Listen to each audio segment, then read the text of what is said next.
So welcome everyone to today's event, exploring the photographic series Gingers by Kieran Dodds and its connection to the science of genetics. I'd like to extend a special welcome to all the gingers in the audience and to everyone joining us online.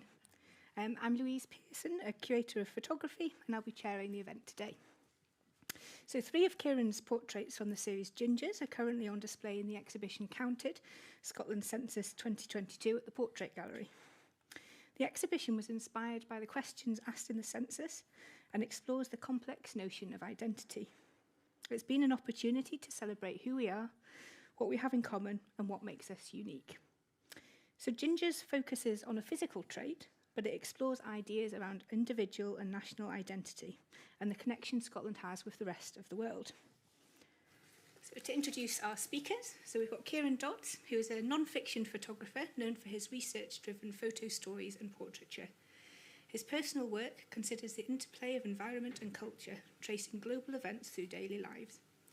Recent projects have included the series Gingers, exploring the visual cliché of Scottish national identity, and Heritopia, considering deforestation in Ethiopia and the small forests surrounding churches that remain.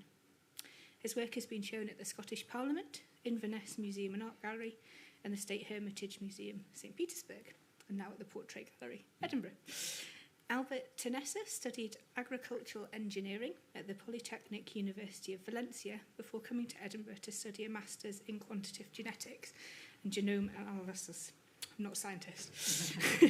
He then carried out his PhD in quantitative genetics at the Institute of Evolutionary Biology at the University of Edinburgh. After a postdoc to understand the genetics of bowel cancer, he became a group leader at the Roslin Institute and Institute of Genetics and Cancer.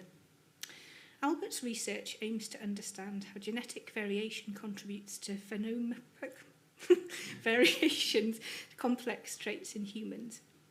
Albert says these are fancy words to say that he is interested in understanding why we are all different and at the same time very similar. Among the traits that Albert studies is hair colour. So Kieran and Albert are each going to briefly introduce their work, then we're going to have a panel discussion followed by audience questions. So Kieran. Great. Thank you, Louise. Thank you, everyone, for coming. It would be sad without you. But also to National Galleries for putting on this event at the end of the show. It's such an honour, one of the greatest honours of my career and life, to be in the collection, to be acquired by the National Galleries. So I'm going to start off, where you should with Ginger here, with a map of fruit bat distribution in Africa, as you should, because I want to give a sense of my process as an artist, as a photographer, and my background actually is in zoology. I studied that at university, and I studied, in particular, ecology. And ecology is showing and trying to understand why animals or organisms distribute in the landscape. And so for me, most stories that I start, most projects, begin with a map or are strengthened by a map. So I've got 3 quick maps to show you, and some pictures as well, because we like pictures. But it's just to make the point that actually I'm an environmental photographer primarily, and my ecological roots are still strong. But it's not just nature in a romantic sublime, it's also humanity as part of that system. And so here we were tracking these bats. 8 million bats appeared every October from nowhere and then disappeared to nowhere 2 months later. And so actually the scientists were tracking them to try and work out where they went. Basically. So then they made a map as they went into the Congo. 2,000 kilometers in 3 months, these bats. And then an eagle ate them or something. Sad story. So then here we are in the highlands, Tibetan highlands, in the center of China. And you've got the 3 rivers headwaters, the Yellow, Yangtze, Mekong rivers. And I was there to show how Tibetan lives were being cleared off the land into these settlements. I call it China's highland clearances. And you start to understand why this is happening when you look at the map and the geopolitical importance of this third pole, the ice and the rivers there. It doesn't justify it necessarily, but at least it sets it in context why these highlands are incredibly important and fought over. But again, I'm not just doing the landscape, I'm showing the people within that.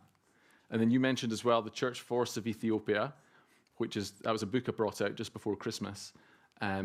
And again, looking at the Industrial Revolution in Ethiopia in the last decade and how the environment was bearing the cost. But it was actually quite refreshing because usually environmental stories are quite depressing, aren't they? But for a change, I found this story of hope where all these little dots, there's about 12,000 dots, and each is a little jewel of a forest around a church building.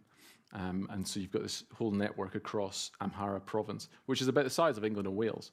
So again, it's an environmental story photographing forests. I was in Nature. That's just to get your respect there, Albert. In the news section. Doing better than me. Yeah, that's right. No, that's all. That's all. I'll just give a brief bit about the gingers. There's a few threads coming together, and two little gingers in this picture at the back of the room. So that's nice to see them. Their first lecture. So please, shh. They've been very good. They've been very good. But it's such an honour to share this here because actually the genesis of the project, well, it started when I was born because I was ginger, but the genesis in terms of why I did it, when I did it, was because of this building just upstairs. So here's three pictures. The Loch Ness Monster was part of a story I did just the year before the Scottish independence referendum. I started doing different stories, and one was about land and mythology. I did one actually interviewing people called William Wallace, called What Would William Wallace Do? And I did other ones as well, but the gingers was just for me a singular idea. I'm a cliche of national identity, and yet even in Scotland, it's a tiny percentage, less than 13%, maybe fewer. And it's so small, and yet everyone thinks in the world we're pale and ginger. So I thought that was quite fun. And then I came for a private tour with someone who's getting shown around. I tagged along, and we went upstairs into the early Renaissance room. It's now sealed off. It's coming back. I always wonder if they're like doing autopsies of aliens or something, but it's sealed off. It's the Botticelli pictures printed on it, and you could go through that door up into the early Renaissance room. And someone had told me, look at the depictions of Jesus early on. They're all ginger. And I was like, come on. So I went upstairs and I looked around, and sure enough, every single painting, there was a ginger person in it. Usually the person right at the centre, Jesus or Mary. And I thought, there's something going on here. And so I looked into it, and I thought that was the kind of genesis. It's the Scottish sort of identity cliche. It's this place in art history where you've got Middle Eastern characters depicted by Southern European artists, and yet they're all ginge for some reason. But the thing that sealed it and made me do it, which is why I laboriously showed you maps, was this dubious map from the internet, which has no references and seems like it seems right. It's got the Celtic fringe of Scotland and Ireland and Wales. And I showed it just before you all came in, and he was like, this is good. And I'll get the scientific explanation in a second. But in 2013, I saw this map, and I thought, I need to do Scotland. But you'll notice that hotspot in the east in Russia. And so that, from 2013, I had these ideas, and then that's how the gingers began. So I'll say that, and then I'll hand over to Albert to give us some scientific foundations. All right. So as you can see, I'm not originally from Scotland, despite my strong accent.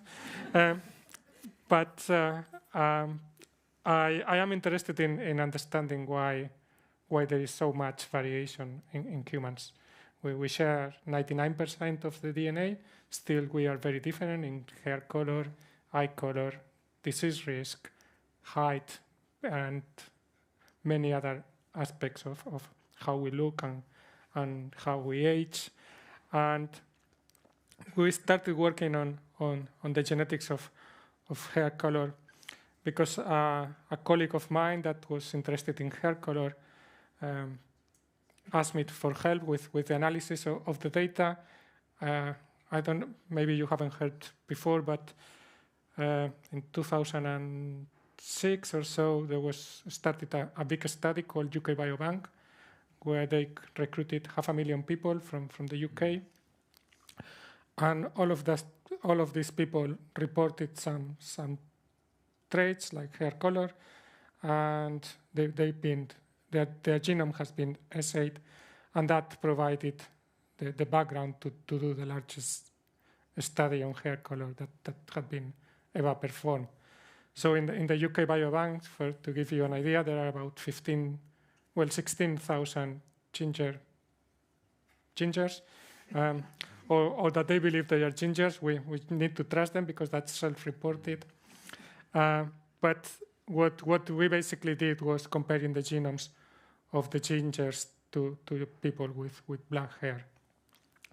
And then we identified new genes that determine whether people will have red hair or not. One of them we already knew from the biology, that is called MC1R, and that's the gene that has the largest effect, and that probably explains that picture in the middle. That genetic variant is a lot more prevalent in Scotland and in other parts of the world. Mm-hmm. And actually, if that map is quite interesting, because in the northern of Spain is where we have more gingers, and that's because we were invaded by the British many years back.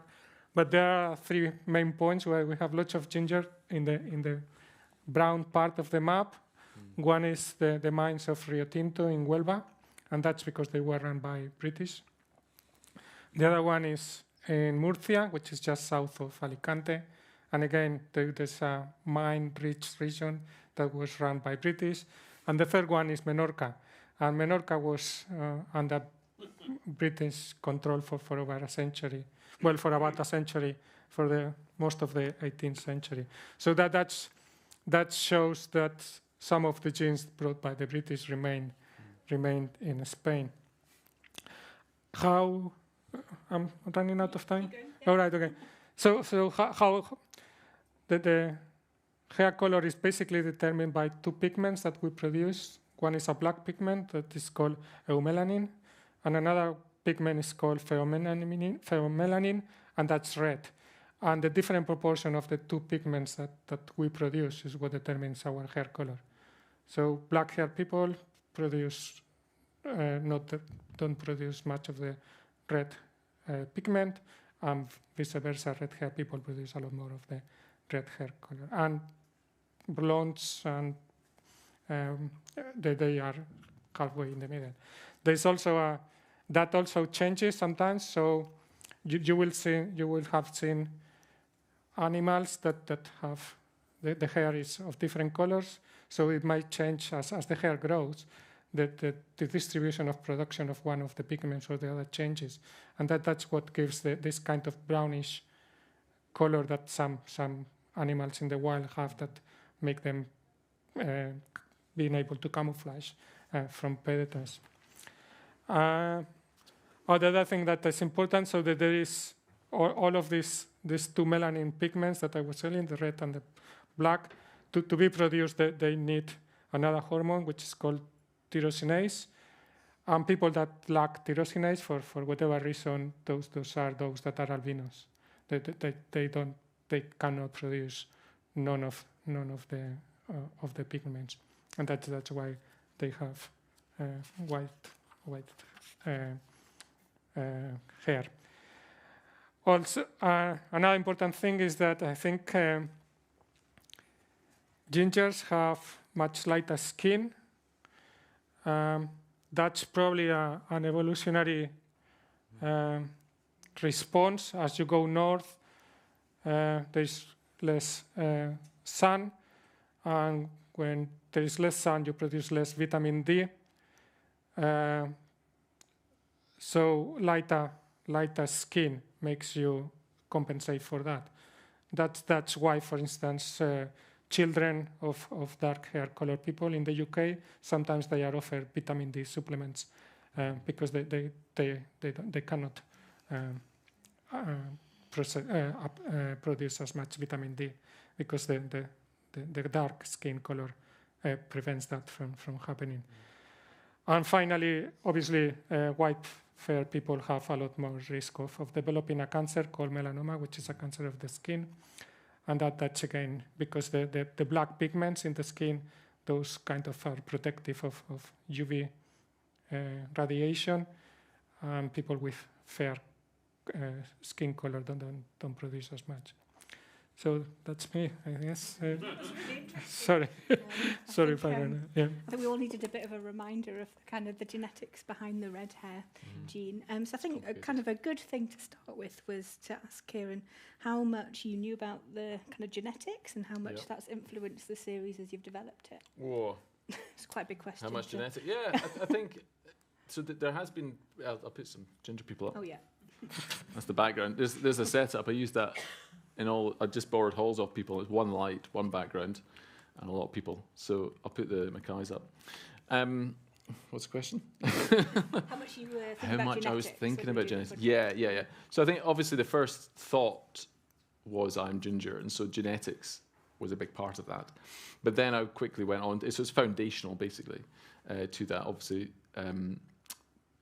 But there's also, I mean, other people have done portraits of ginger people before, but they tend to they get people like just naked, head and shoulders, and it's very medically shot. So it's just like white background, and they just talk about the genetics. Whereas actually, I want to do something different. So I took the genetics as foundational, and actually sort of thought about the cultural aspects. So how it appears in art history, and then every person I spoke to, I'd interview them and ask them, their experiences of it.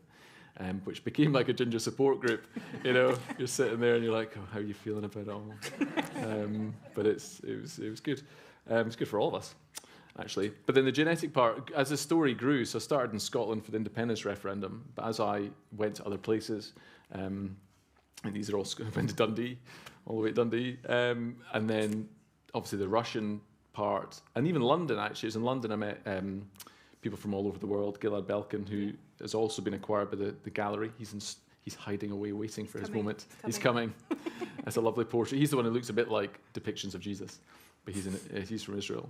So I met him in London and some other people, and that made me think, actually, what is the flow of genes? We're a migrating species, and it's this ebb and flow of humanity through the earth. Is it because of trade? Is it because of war?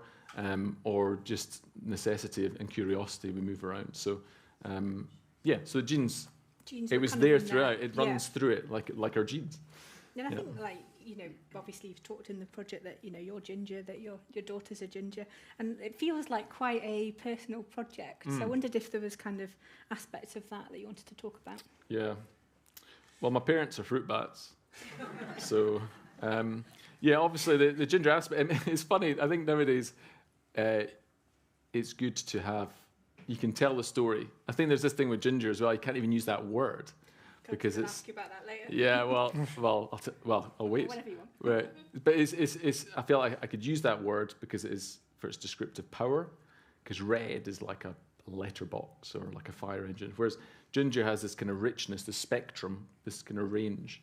And it's interesting you're saying about self-reporting. Like, actually, how do you know if someone is ginger? Because someone will come for a portrait, and I'm like, are you sure? And then they change the light and you're like, oh yeah, fair enough. But you've got to, it's like the genetics plus environment plus age. I mean, I'm changing my colour, not chemically, but it just fades with age. So I think that's. I think something that we were talking about just before we started, and I was saying that my mum had red hair and was very disappointed that I didn't. So I wanted to ask Albert about how it skips generations, and I think we kind of talked a little bit about that with the genetics, but could you kind of tell us how it kind of comes through generations when people don't always expect it to pop up again? Yeah, so there is one gene that has a much bigger effect on our hair color, that is MC1R. And that gene,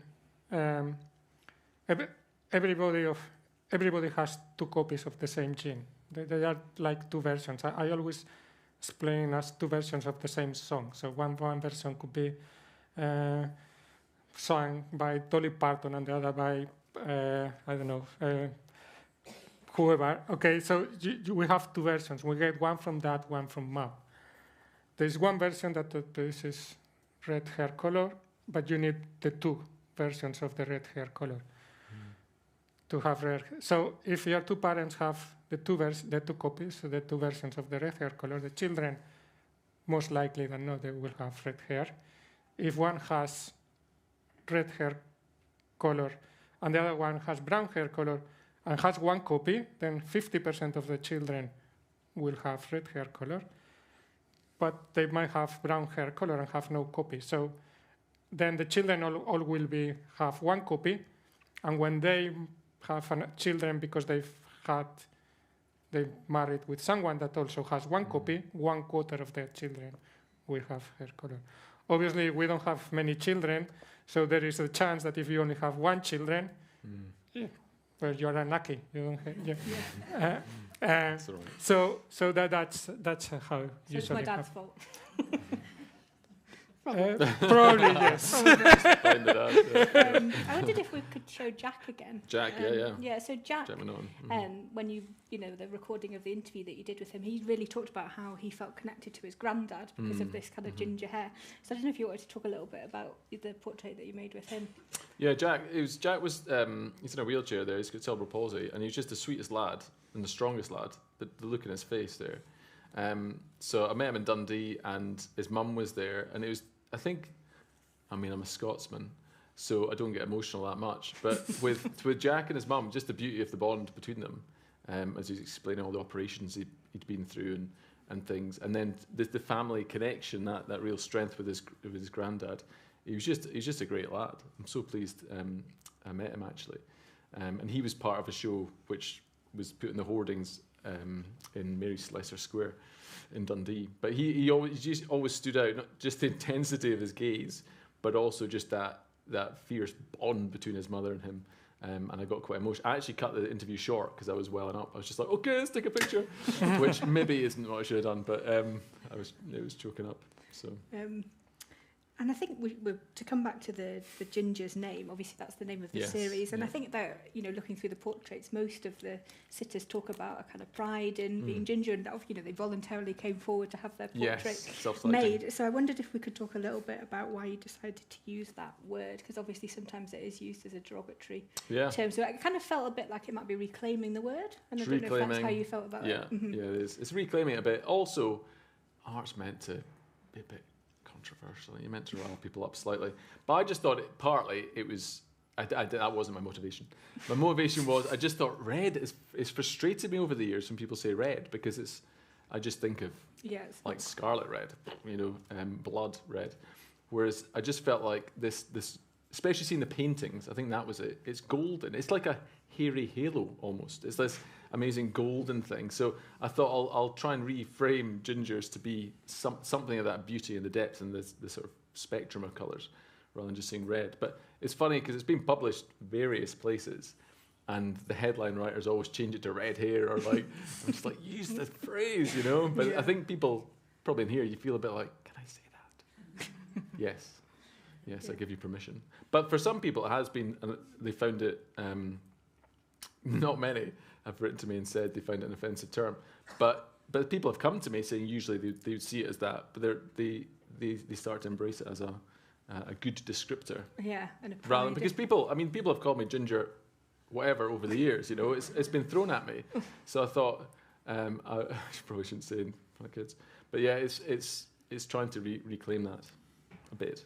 That makes sense. And I think one of the things that's really obvious when you look through the whole series, I don't know if you want to show a few more of the portraits, that there is a real spectrum of kind of red from, really, really vivid to kind of much more subtle. So I wondered maybe first if, Albert, you could tell us a little bit about what causes that. It doesn't seem to be just kind of red or not red. Is that genetic, or is that like lifestyle or other factors? No, probably of some of it is genetics, is that different proportions of the black and red pigments. So when there are different variations of those genes, so some reduce the function of there are proteins on the cells that are almost the gatekeepers of what the cells need to do. So depending on the mutation on those genes, the efficacy of that gate may change, and that is what may determine different spectrums of the hair color. But that wouldn't change over your lifetime, would it? Because the hair color changes, but there wouldn't be anything, or would there? No, you would be ginger, well, not in the end. Yes. But genetically, you're genetic to the core.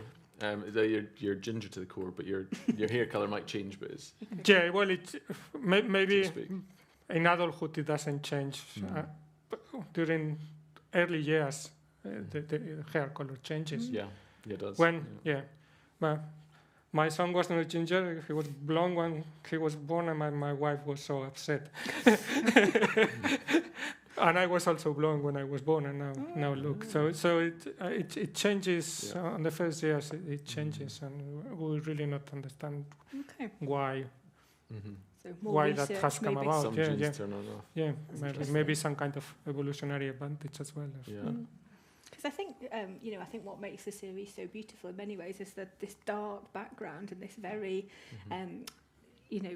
dramatic kind of the ginger hair. I can't say red, ginger hair on the on the background. So I don't know, Kieran, do you want to tell us a little bit more about why you decided to photograph in that way and frame the portraits in that way? Because I think if you haven't been to see the exhibition yet, they really, when they first arrived, we were like, wow, the kind of impact that they have on the wall is really something. Yeah, So and the scale of it as well. Yeah, I made them big for that reason. But they painted the wall bright. Ginger logs. Yes. Is that the name of the paint? I went down a kind of route with the... I didn't know that till I got there, and I was like, wow, that's amazing. We're just painting our house just now. I wouldn't do it in my bedroom, but it was good. It's good on the gallery walls. But the dark background, it was partly informed, again, the portrait gallery, I'm not just saying this, was my favourite place to go growing up. We'd go on a Sunday, my dad would take me there, my mum, and we'd go and look around. And on the top floor, the sort of Enlightenment era painters like Rayburn and David Martin, they've just got that dark background, often blue. And I got a ginger pal in Glasgow, and we tried sort of a grey or dark grey and that. But I just think the warmth, and Rembrandty as well, it's just that kind of dark brown. Often that would be the oil and soot and things, but it worked better. And I just wanted to isolate them from that. And it meant that, having that one roll of peat brown that cost 40 quid in 2013, I've carried it around the world, as a Scotsman, that's good value. So they still sell it, actually. I could get a new roll, but I'm not. But I took that around the world, and I hope to do more, actually, whenever time and resources allow.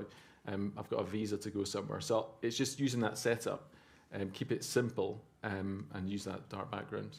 I think there's something about the consistency of, all the different places you've been, and there's this very consistent way of taking the photograph. I mean, it was a nightmare to get through. Like, get to Jamaica, it's like one of these huge big boxes for skis, and you've got all the stands, and you set it up in some beach villa, which was good.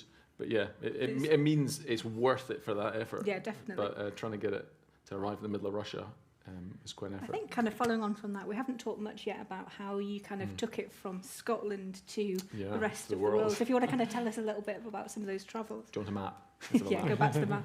So Inverness, there's the Flow Photo Festival up there, and so they gave me the excuse. They said you can have some walls in the Inverness Museum, and so I used that as an excuse just to do some portraits in Inverness. And because I desperately wanted to go to Russia to do that, find that hot spot. It was actually the Udmurt Republic in the Upper Volga, but the nearest big city that I could get to was Perm, which was perfect for a story on hair, if you think about it. It's totally lost to the Russians because they call it a chemical. So I was laughing away, and the local guy didn't like that. But it's almost the exact same distance north. It's latitude, isn't it? And it was just... So I photographed them in Russia and in Scotland, and then put them side by side. And even then, I thought of Russia as the bad guy. Like, growing up, when I first went there, you're always thinking everyone's a spy. There was this kind of natural and acceptable prejudice against Russia, and I wanted to look at that. And so I exhibited Russians and Scots side by side to sort of challenge that. And even today, saying that feels more difficult, actually. But I wanted to put a face to the millions of normal Russians who are beyond their political leaders. So that's how the Inverness and Russia parts. And then it was actually another builder, had just come back from holiday in Jamaica. And he said, oh, there's ginger people in Jamaica, And I thought, one, I'm in the wrong job. That I'm going off to like Mull, and he's going off to Jamaica. But I thought, right, I need to get there, and it took a while. And it was actually showing to your colleague, and just saying what I was going to do next. And that was 2019. I went there and did the Jamaican portraits. But and it was again the great people. just looking at the context and why this was, it just really opened my eyes actually to world migration and over history, how things change in colonialisation and failed empires from Scotland and things like that. So I think there's like so many different connections that kind of centres Scotland in this kind of world, you know, trade and, you know, industry. So I don't know, do you want to talk a little bit perhaps about, you know, why Jamaica? I think that's such an interesting part of the project and how this gene is present in Jamaica. Well, so, I mean, there's Jamaica there on the map, if you don't know. I'd never been there, but obviously knew it was sort of owned by the Brits, colonised. But it's also colonised by many powers, so like the Spanish conquistadors first, and then French owned, and then England, and then the UK. And it's just these successive waves of people, and then African slaves coming in, obviously, and indentured labourers from Scotland, Jacobite soldiers and Covenanters who were sent there as prisoners. And it's just such an incredibly complex history as well, that it's hard to pinpoint exactly why, and I'm not entirely sure why, but it's the motto of the country is out of many, one nation. And it's that kind of amazing mixing of genes through the dark history, but also there's the sort of people falling in love and getting married, and it's not just a dark legacy. It's just I think it reveals the incredible complexity of human beings, but also how we are interlinked and how there is this deep beauty that can come to the surface as well in that. So I love the portraits and I just love being there. Go to Treasure Beach, everybody. It's just stunning. And I think he's in a small print of him is in the collection as well now. And his name is Randy Wong. And again, with him, his second name, Wong, I mean, that's straight out of Asia, isn't it? So in Russia, just skip through, you've got Sveta Ni, N-I, and she was saying her dad's side was from China, back generations. And when you look at Perm on the map, it's near Central Asia, and in Western China, I suppose there's a lot of gingers, that you can't go there now. And so you even think that maybe it's where the gene arose in Central Asia, and you've got the sense of the ebb and flow of peoples and groups. But you've got, in Russia, I've got a Ni, and then in Jamaica, I've got a Wong. So I feel like it's like the whole world, even though it's just 11 time zones I've done, it sort of encapsulates that. Yeah, and I've had a lot of emails over the course of the exhibition for people suggesting where Kieran should go next. Oh, really? So absolutely. So I don't think that you're quite done yet. Okay. And I think, like in the context of the portrait gallery as well, portraits of kind of slave owners and industrialists. So kind of having these portraits is an interesting way of kind of looking at the kind of wider context of it. I wonder if could we go back to Alexander? We've got him there. Yeah. Yeah, on my maps. Oops. I think what I really loved about this portrait is that actually you kind of, you look at him and you think, oh, he's a wee Scottish laddie, but actually do you want to talk a little bit about his heritage? Because I think that was, it makes people think, actually it's not quite as straightforward as you think. And I was surprised, because again, I never know who's going to turn up. I do arrange the portraits, but this day, obviously, is arranged for Alex and his mum to come in Inverness. So this is part of the sort of Russia Inverness shoots. And just speaking to his mum about story, and she was from Eastern Europe, and she's saying his dad is from the Middle East, and they'd moved to Scotland to Inverness to settle, and then he's growing up there, so he's a Scottish lad. But it's that beautiful picture, isn't it, of like, where are we from? What is our background? What is our deeper story? And I feel like there's this, you can ask these questions and look into it, because it invites that. Almost, I think here people think of it as superficial and a bit flippant, like silly. It's like you go get your hair done, but it's in our genes. It's written into the core of our being in every cell, and it shows our history as human beings. And I just loved him because one, he looks awesome, and he had that lovely expression which people do seem to enjoy, and his little jacket buttoning up. But also his life story is just really fascinating. And he's been very popular, I think. Very popular indeed. He's the cover of the Little Book of Gingers, which I brought out, because he's just so cool. Okay, so I've got one final question before we go to the audience. So you've mainly photographed ordinary people who came forward as part of this kind of project. Yes. And I wondered if you had your eye on any high-profile gingers that you would really like to photograph as part of this project, or just kind of on the side? It was a very conscious effort to just have ordinary people. Yeah. Partly because I don't know many famous people, and that would limit it. But even then, over the time, I thought actually the point of it is to show that we're all made of the same stuff. And using this gene, this visible trait, you can show that we're made of the same stuff across the world. And I feel like a famous person would be distracting, a celebrity in the context. If you've got Ed Sheeran outside, I'm happy. I'm happy, Ed. I'll do your picture. But I feel like that was part of the thing. It's almost like the pictures upstairs. There was this carpenter from the Middle East and his teenage mum, and it's like they were. I mean, obviously they became more famous, but it's just like normal people have this kind of touch, almost a kiss of divinity, and like the golden hair reveals that in human beings a spark of something divine. And so I wanted to reveal that in normal people. We're not models, we're not famous for anything, but and sometimes someone comes in the room, to be honest, and you think, ooh, what are we going to do here? You know, because because I'm judgmental and prejudiced. But actually, that's the whole practice. That's why I like the setup. And I'm being honest here. It's like it doesn't take long before you see the beauty, actually, in people, and it just takes that effort and actually looking. But I think if you're ginger, it's easier to see. Yeah, yeah. On that note, I think we're going to open up to questions now. So I think we've got a few mics. If anyone's got a question, if you just put your hand up, that'd be great. For Kieran or for Albert. Oh. Crash system, there we go. Oh, yeah. It's superimposed. Yeah. Would you mind saying to Ross that the mics aren't working? Louise. Oh, Ross, could you just have a look at the microphones, please? I forgot I had the power of amplified voice.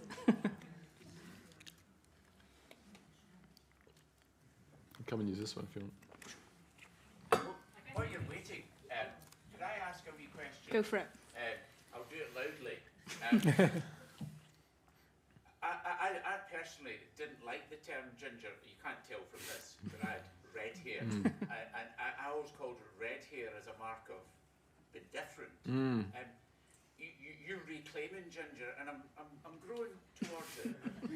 But it is quite insulting, you know. People use that as an insult, and you've experienced it, and other people have done that as well.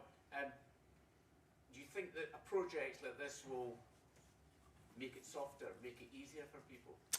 That's a good question. So the question was, for the recording, the using the word ginger is that made it more acceptable for people in the project? I know what you mean.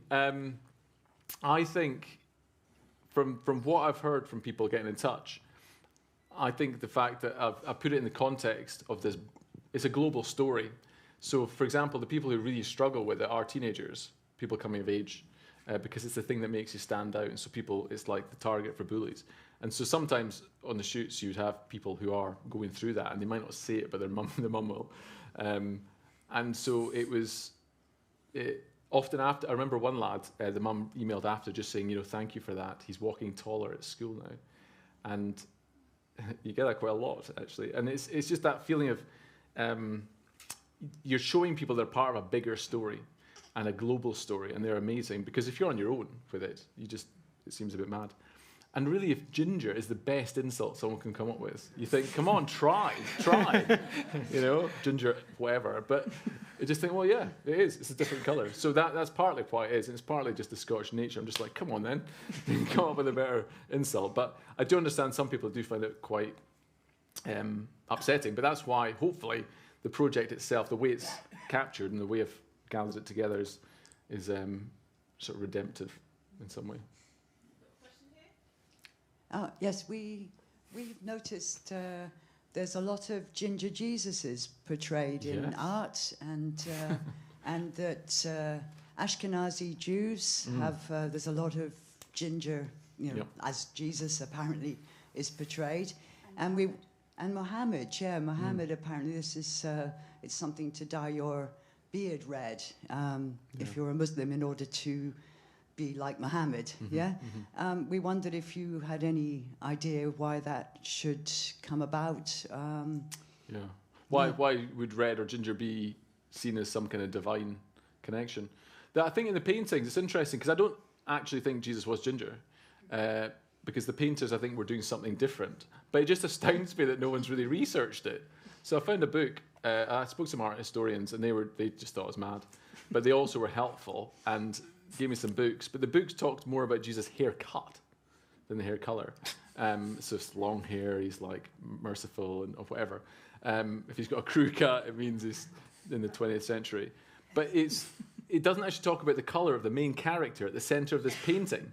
So that is significant. And I think partly that is because, personally, my view is it's drawing your eye to that person, because the red or the orange draws your eye to them, so it sets them apart. I think sometimes it functions as a halo. It's that golden glow around them. And it is just gold as depicting divinity. And I think because it's so rare and unusual, that throughout the world it's been seen as this kind of otherworldly thing. And in Russia, people thought they were told they were witches because they had it. So I think it is seen as some supernatural, which doesn't contradict the genes aspect, but it's the way cultures have seen that. So yeah, is that helpful? Oh yes, so no Got one's ginger researched baby. it. Yep. Fantastic, there you go. Isn't that If you were, if you wanted to take any more pictures in Scotland, yeah, with little Alice. Yeah. Very nice. Thank you. Yes. Okay, we've got a question online. Brian Green asked, Kieran, have you ever been to the Ginger Festival in Holland? No, I haven't actually. Thank you, Brian Online.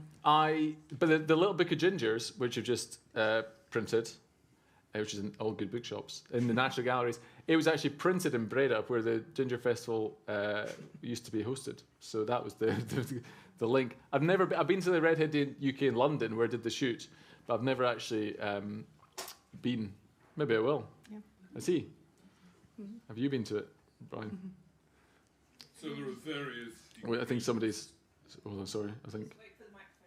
Sorry. Hi, hello there. So I'm from Inverness. Fantastic. My hair, though, is actually inherited from my Irish mother. My father was a very typical Invernessian murray blonde.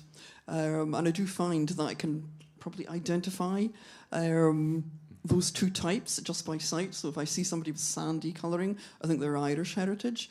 And then my father, Viking-like. So real, and it's Albert is almost actually connected with the genetics. I think there's something about Murray, Aberdeenshire males, if they have a certain type of head. If their head is slightly too large for their body, that probably indicates that they're from Viking heritage, and it's something you can just see. And usually, if I'm guessing it is correct, but sorry, that's just an observation. My question, that's a great observation. The large-headed people of Murray. I'm going to That's the next set of pictures. Well, yeah.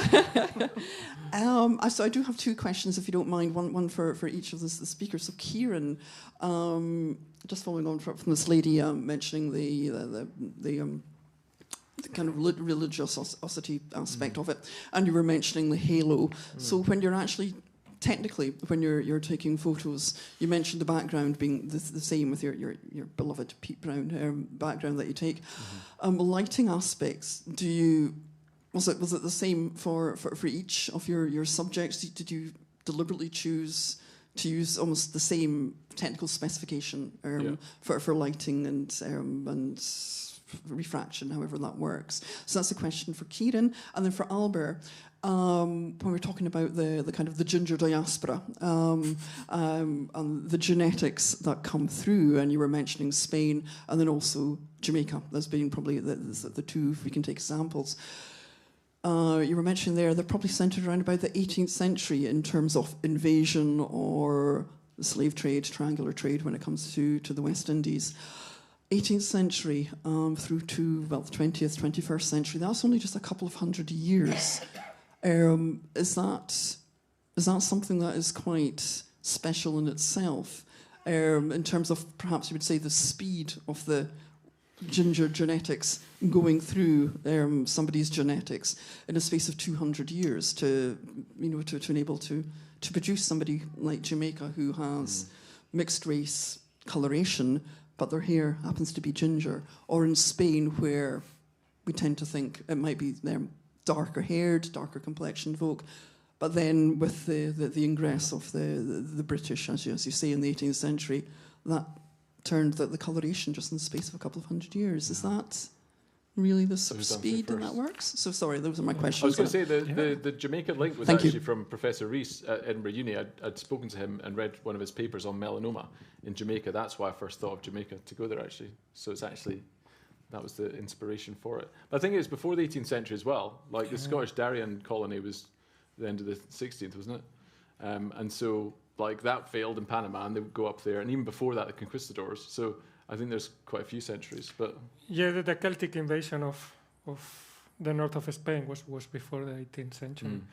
And this gene can be hidden in the population for a long time, because if you have the black copy and the red copy, you basically have brown hair or quite dark hair, and it doesn't have any kind of negative adverse effect related to sun, for instance. So this could be maintained in the population for a very long time. It's only people that have red hair that, if they are on that very sun-exposed environment, they might have they might develop diseases that is bad for them. Hi, sorry, I've got a really sore throat, so I'll try and crackle through this. Obviously, you've met a lot of gingers during your project. Obviously, there's a genetic trait of the hair colour. Did you see any other genetic tendencies? You know, we do get the prevalence of being, you know, quite a fiery character, etc. So did you pick up on other traits, regardless of your location, be it, you know, Scotland or going into Russia, or, you know, that other genetic connection other than just hair colour at all? Yeah, I think the fiery one is interesting, because I think if people keep assuming you to be fiery, you do get a bit angry. You know, it's just like, don't you? It's just like, oh, you're fiery. It's just like... but the thing that seemed to be consistent in terms of character traits was the ones that came anyway tend to be quite friendly, or like trying to be jokey. But I think partly to try and get on in life and not be kicked in the shins. So maybe that was a similarity. But I mean, there was so much variety, and that's partly, I'm trying to show that it's a homogenous group apparently, but there's so much diversity in that. And it's not just we're all fiery or we're all X, Y, or Z. There is this kind of so many different people, quiet characters, loud characters. So I think there probably is traits that are similar throughout. I think physiologically, I was hearing about like anaesthetists have to give more pain relief to, or more anaesthetic to ginger people because they're more sensitive and to pain, and maybe that's to pleasure as well. So I mean that must have impact as well on character, but I'd say that's shaped by not the genes, but because of the way people react to them. Yeah, it's a good question. Okay, there's a question over at the back there, and then there's a gentleman down the front, and then we've got one more online, and I think that might be it because it feels extremely lively. So lady at the back there. I have a question for Albert. Yeah. So you talked about the UK Biobank. Yeah. Well, last year I broke my wrist and got sent for a DEXA scan. You also talked about vitamin D production. So I'm just wondering, is there any link between red hair, vitamin D production, and protection against osteoporosis? Not that I know of, but probably yes. So if you produce less vitamin D, then you're more likely to have osteoporosis. And depending on your skin color, if you live in Scotland, you might have more or less risk of developing osteoporosis because of that. And can I say something about the other? So on that study, we also found that many of the genes that seem to be affecting hair color also affect the structure of the hair. So the structure of the hair seems to be thinner than black hair, and it seems to be affecting the shaft of the hair, so the tiny hole through which the hair grows. So yeah, it could affect other traits as well. First of all, just as an aside, my father worked in what was then Northwest India, now Pakistan, and I inherited his red hair as he inherited it from his father. And you notice I used the word red, so I'll better go back to ginger. And he was called Babri Saab, which I believe translates as fiery sir. You know, so I don't know if that was temperament or hair colour. Yeah. But my question is, going back, we're in an art gallery and we're talking about older pictures. Yeah. I mentioned in passing to one of my sons, also with the ginger hair, that I was coming to this, and he said, "Do you know, Dad, that in early graphic novels, comics, quite often the main character was given red hair to stand out?" Yeah. So I'm just wondering if the reason why a lot of models that were used in paintings got red hair was because the availability of tinctures, prints, colours that are available. And once again, as an aside, he was saying as more colours become available, the red's dying out in comics and the gingers, and they tend to be replaced by, and it's slightly very sensitive area, people with sort of from minority ethnic groups, so is that seen as more representative. But it's the gingers that was picked on. So you're saying because the availability of colour that they... Yeah, I wonder, because I thought that with the paintings. I thought, have they just chosen these for the Scottish National Gallery? That's why there's loads of gingers. But I have been around the world, and there's loads of them. And I thought maybe there's just a fire sale on pigments. I genuinely thought that. But I mean, these pictures, like, I've not got it there actually, at the front. It's like blue, the lapis lazuli blue. You've got the pinks. They've got every colour under the sun. But they're specifically using that colour. Like there's so many colours in that Botticelli. You can all go and look at it afterwards. And her hair is more strawberry blonde, which is what polite people like to say. But they have the colours there. So I think it's not like in these paintings, someone will do a PhD on some snail in the top right corner that represents death and mortality, and they don't bother to think about they've chosen the hair colour at the centre, you know. So I do think it was an intentional thing, and maybe it's interesting about comics. I hadn't heard that, and I'd love to. No, I think it probably does stack up. But I think as well, it's a conscious thing of. It represents this kind of, if they're a superhero, you know, it's red and fiery and powerful. So I think it is and it draws the eye to the thing. That's a really interesting. I want to say something about India, but we're out of time. No, just on that point, I wish we had a colleague here from our conservation team, because my sense is that red as a pigment is very transient, both in textiles and also in paints, industrialised paint production. But it's also reminded me that we used to do a tour of the National Galleries of Scotland around the redheads in the collection. So I kind of feel like maybe this is something to revive at some point. We've reintroduced that to the Portrait Gallery. You can do a Smartify tour of the Portrait Gallery, looking at our best ginger portraits. If you like to do that, I need to do that. Sounds good. So we are over time, but I am going to ask one more question from the online, because hopefully it will be a quick answer. Somebody called A Little Idea has asked, will you be bringing the project to other areas of the UK? So I think it's a question about, will there be an opportunity to see the photography elsewhere? Yes. If you got a gallery, A Little Idea, and you've got some funding, get in touch.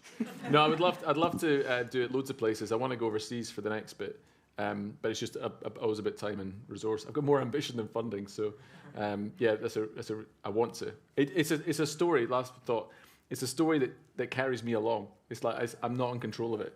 I go where it wills. Brilliant. Well, listen, folks, thank you so much. Please put your hands together and thank Louise, Kieran, and Albert.